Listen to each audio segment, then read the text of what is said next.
কলকাতা হাইকোর্টের কাছে আমরা যারা মানবতার পক্ষে লড়ি, বিশেষ করে মুর্শিদাবাদের হিন্দু সমাজ কৃতজ্ঞ থাকবেন যতদিন দেহে প্রাণ থাকবে। তারা সন্ধ্যের মধ্যে প্যারামিলিটারি ফোর্স নামিয়ে 13 তারিখ থেকে এলাকা ঠান্ডা করেছেন। যদি এনআইএ না হয়, যদি আপাতত আরো কয়েক মাস কেন্দ্রীয় বাহিনী না থাকে, যদি সাংবিধানিক বডিগুলো শুধু দেখলাম আর ছবি তুললাম, সোশ্যাল মিডিয়ায় পোস্ট করলাম, প্রেস বাইট দিলাম, report will submit, action will be taken, এ ভাষণ চলবে না। উই ওয়ান্ট বেঙ্গলি হিন্দু, বাংলার হিন্দু, we want enough is enough, we want strong action, action, action, action.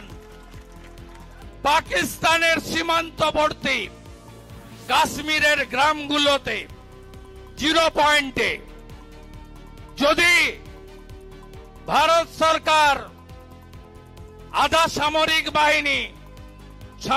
বাহিনী গ্রামরক্ষী কমিটি করে প্রশিক্ষণ দিয়ে লাইসেন্স বন্দুক তুলে দিতে পারে, তাহলে বাংলাদেশ বর্ডার এলাকা মুর্শিদাবাদের হিন্দু সংখ্যালঘু গ্রামগুলিতে তাদেরকেও কাশ্মীরের মতো গ্রামরক্ষী কমিটি করে প্রশিক্ষণ দিয়ে অস্ত্র লাইসেন্সের অস্ত্র তুলে দেওয়া উচিত। আত্মরক্ষার অধিকার সবার আছে। হাইকোর্ট কাকে অনুমতি দেবেন না দেবেন এ বিষয়ে এখন কোনো মন্তব্য করা যায় না, কিন্তু এই যে আমি গিয়ে ঠান্ডা করে দেবো অমুক তো বলছে, বোকা বোকা কথাবার্তা। দুদিন আগে এরাই বলছিল যে এটা বাংলাদেশ থেকে ঢুকে এইসব লোকেরা এইসব লুটপাট করে গেছে, এই বিরোধী দলনেতা বলেছে। আজকে বলছে ঠান্ডা করে দেবো, তাহলে বাংলাদেশে গিয়ে ওকে ঠান্ডা করতে হয়, কারণ ওই তো বলেছে বাংলাদেশ থেকে ঢুকে এসে গুন্ডারা করেছে। তো তাহলে যদি ঠান্ডা করতে হয় তাহলে তো বাংলাদেশে গিয়ে ঠান্ডা করতে হবে। তো যাও ভাই, তুমি ওখানে তোমার বিএসএফ সীমান্ত লুজ করে দিয়ে ওখানকার লোকেদের ঢোকাচ্ছে, তোমাকে ওখানে ঠান্ডা করতে পাঠাবে। বিএসএফ এর সঙ্গে হোম মিনিস্ট্রির সঙ্গে তুমি কথা বলে নাও। ফলে এটার মধ্যে বাংলার রাজনীতিতে বুলডোজার চালাবো, এই ফেরত দিয়ে দেবো, এই ধর্মীয় উস্কানিমূলক কথাবার্তাগুলো এরা শুধুমাত্র এই কুৎসিত বিষগুলো ছড়াচ্ছে। আসল কথাটা প্রথম দিনই শুভেন্দুবাবুর মুখ থেকেই বেরিয়ে গেছে, সেটা হচ্ছে বাংলাদেশ থেকে ঢুকে বাংলাদেশের স্টাইলে এই লুটটা করা হয়েছে। এখানকার বিক্ষোভ, ওয়াকফ, ক্ষোভ, সেটাকে মিসইউজ করে বাইরের থেকে লোক সেই ঝামেলাটা পাকিয়ে বাংলাকে বদনাম করার খেলা খেলেছে। তো ওই যে বুলডোজার চালাবো, হ্যান করবো, মানে কি? এই জন্যই বাংলার মানুষ ওদের আবার প্রত্যাখ্যান করবে।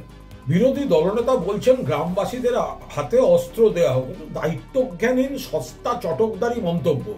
এই বিরোধী দলনেতাই দুদিন আগে বিবৃতি দিয়ে, ভিডিও রয়েছে, মিডিয়ার সামনে বলেছেন যে বাংলাদেশ থেকে ঢুকে বাংলাদেশের স্টাইলে লুট করে চলে গেছে।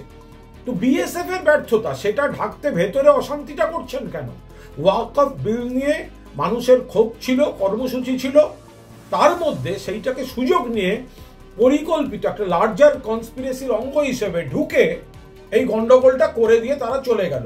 দুদিন আগে এক কথা বললেন, আজকে আবার অশান্তি ছড়াতে নেমেছেন যে অস্ত্র দিয়ে প্রশিক্ষণ দেওয়া হোক কাশ্মীর সীমান্তের মতো। মশাই, আপনাদের সরকার পুলওয়ামা সামলাতে পারে না, তারা এসছে আবার এখানে আগুন ছড়াতে। দায়িত্বজ্ঞানহীন কথাবার্তা। যদি এনআইএ না হয়, এই না হয়, অ্যাকশন না হয়, ভাই তোমাদের কেন্দ্রীয় সরকার, ওখানে গিয়ে রাগ দেখাও না, ওখানে মান অভিমান করো। তোমাদের পলিটিক্স এই কেন্দ্রীয় সরকারি এজেন্সিগুলোকে দিয়ে এখানে চাপিয়ে দিচ্ছ কেন? আমাদের তো অভিযোগ যে এখানে এই কেন্দ্রীয় সরকারের ক্ষমতার অপব্যবহার করে একটা লার্জার কনস্পিরেসি হয়েছে বাংলাকে বদনাম করার জন্য। মানুষের চোখে জল ফেলে সেই চোখের জলের উপর দাঁড়িয়ে এই বঙ্গ বিরোধী রাজনীতি হচ্ছে। সীমান্ত থেকে লোক ঢুকলো, চলে গেল, আপনারাই বলেছেন, তোমরা বলেছো। ফলে এই জায়গায় দাঁড়িয়ে এই ধরনের কথা যে তারা মানুষের সঙ্গে থাকে না, সবই ওকে কেন্দ্রকে করে দিতে হবে, এইটা যদি না হয়, ওটা যদি না হয়, সেটা যদি না হয়, মানেটা কি? মানুষের ভোটে জেতার ক্ষমতা নেই, ধর্মের নামে ভেদাভেদ করে উস্কানিমূলক কথাবার্তা বলে পেছনের দরজা দিয়ে রাজনীতি করে বেঁচে থাকা যায়? মমতা ব্যানার্জি এখন থেকে 26-এ হেরে যাওয়ার ভূত দেখছেন, তাই পীড়িতদের কাছে যাচ্ছেন না, যারা দাঙ্গা করিয়েছে তাদেরকে শান্তির দূত বলে ভাষণ দিচ্ছেন। উনি ভাবছেন 30% মুসলিম ভোটে জিতে যাবেন, হিন্দুর ভোট দরকার নেই, তাই 26-এ হিন্দু সমাজ এর যোগ্য জবাব দেবে। সারা বাংলা জুড়ে ভারতীয় জনতা পার্টির নেতৃত্বে যে আন্দোলন চলছে, যে বিক্ষোভ প্রদর্শন চলছে, পশ্চিমবঙ্গে এইভাবে মুর্শিদাবাদ থেকে শুরু করে ভাঙড় বিভিন্ন জায়গায় হিন্দুদের উপর অত্যাচার, বাড়ি লুট করা, এমনকি হিন্দুদেরকে কুপিয়ে হত্যা করা হচ্ছে, এবং তারপরেও কোনো শাস্তি মমতা বন্দ্যোপাধ্যায় দিচ্ছে না। ইন্টারনেট বন্ধ করে দিয়ে তারা যাতে কোথাও লুকিয়ে পড়ে, কোথাও এখান থেকে পালিয়ে বাংলাদেশ পালিয়ে যায়, বিভিন্ন জায়গায় পালিয়ে যায়, তার জন্য সময় দেওয়া হচ্ছে। কোনো রকম কোনো কিচ্ছু স্টেপ নেওয়া হচ্ছে না। তার বিরুদ্ধে আমাদের এই আওয়াজ হচ্ছে, যতক্ষণ না এই আক্রমণ বন্ধ হবে, যতক্ষণ না যারা এই ধরনের লুট আক্রমণ উৎপাত করেছে, তাদের এই সন্ত্রাস যারা করেছে তাদের শাস্তি হবে। আমাদের পার্টি থেকে এই আন্দোলন চলছে এবং এই আন্দোলন আস্তে আস্তে ঘরে ঘরে গিয়ে পৌঁছবে। যেখানে সংখ্যাগুরুরা সংখ্যা লঘুদের বর্বর অত্যাচারে ভিটে মাটি ঘর প্রাণ ছেড়ে অন্য মাটিতে গিয়ে আশ্রয় নিচ্ছে, এ বড় ভয়ঙ্কর। আমরা সেই দৃশ্য দেখলাম যেখানে পুলিশকে বারবার আক্রান্ত হিন্দুরা, ভুলে যান হিন্দু, তারা ভারতবর্ষের জনগণ, ফোন করে করে পাচ্ছেন না। পুলিশকে এমন নির্দেশ দিয়েছেন পুলিশ মন্ত্রী যে পুলিশের জিপ, সরকারি সম্পত্তি, সরকারি ঘরবাড়ি ভাঙচুর চলছে, পুলিশ ফোন তুলছে না। অর্থাৎ প্রশাসনিক জায়গা যে ভেঙে পড়েছে, পুলিশের যে দায়িত্ব আইন রক্ষা করা, সেই দায়িত্ব পালন না করবার জন্য যে পুলিশ মন্ত্রীর নির্দেশ রয়েছে, আর শুধুমাত্র তাদের দুর্নীতি ঢাকতে শিক্ষকের বুকে ধাই ধাই করে লাথি মারবার যে নির্দেশ আছে তা প্রমাণিত। এ আমরা বারবার দেখেছি, কিন্তু এর মতো ভয়ঙ্কর ঘটনার ঘটেনি। তাই হিন্দুদের এক হতে হবে নিজেদের মানবিক অধিকার রক্ষা করবার জন্য, ভারতবর্ষের সংবিধানকে যাতে শক্তিশালী রাখা যায় সেইটার জন্য। ওয়াকফ আইনের সঙ্গে হিন্দুদের কোনো যোগাযোগ ছিল না, কোনো কিছু ছিল না। সারা ভারতবর্ষে সব থেকে বেশি রয়েছে মুসলমানরা ইউপিতে বা ভারতবর্ষের অন্যান্য রাজ্যে।